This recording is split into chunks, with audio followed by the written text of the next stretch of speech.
Hello guys, good morning. কেমন আছো সবাই? আশা করছি ভালোই আছো।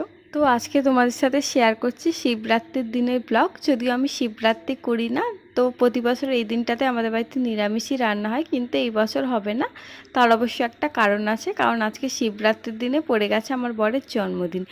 তো নিরামিষ রান্না যে একেবারেই হবে না সেটাও না, নিরামিষ রান্না হবে। তো ফার্স্টে আমার ব্লগে তো তোমরা দেখতেই পেলে আমি এখন ভেজ ডাল রান্না করছি, তো এটা বাবার জন্য রান্না করছি। আর মা যেহেতু শিবরাত্রি করে, তো মায়ের তো আজকে উপোস আছেই। আর আমি যেহেতু সব উপোস টুপোস করি না, তাই আমি আর আমার বর হচ্ছে আমিষ খাবো, যেহেতু জন্মদিন তো একটু ভালো মন্দ তো কিছু খেতেই হবে।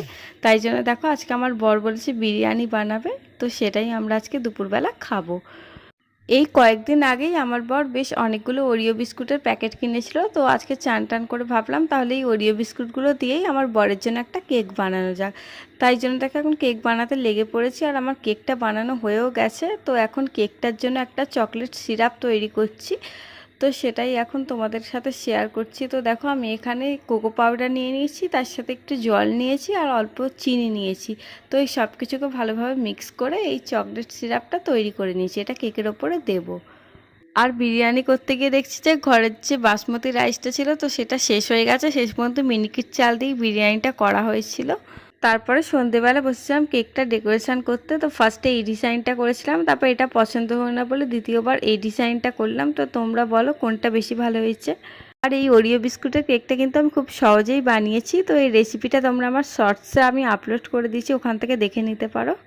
আর দুপুরবেলা মিনিকেট চাল দিয়ে বিরিয়ানিটা করা হয়েছিল বলে তো খেতে সেরকম ভালো লাগছে না, তাই জন্য দেখো আমার বর সন্ধেবেলা আবার বিরিয়ানির চাল কিনে এনে ভালোভাবে বিরিয়ানিটা রান্না করে দিয়েছে।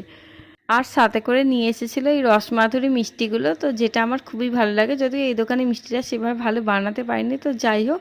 তারপর দেখো এখন রাত্রি 10:30 বাজে, এখন আমি রেডি হয়ে নিয়েছি। এখন যাব পাড়ার শিব দুর্গা পুজো দেখতে। তো সন্ধ্যে থেকে এটা ওটা করতে গিয়ে টাইমই পাইনি যাওয়ার, তো এখন রাত্রিবেলা যাচ্ছি। আর খুব ঘুমও পেয়ে গেছে, তো ঠাকুরটা দেখেই বাড়ি চলে আসবো। আর আজকে সারাদিনটা এভাবেই কাটলো। তো চলো আজকের ব্লগটা তাহলে এখানেই শেষ করলাম, টাটা।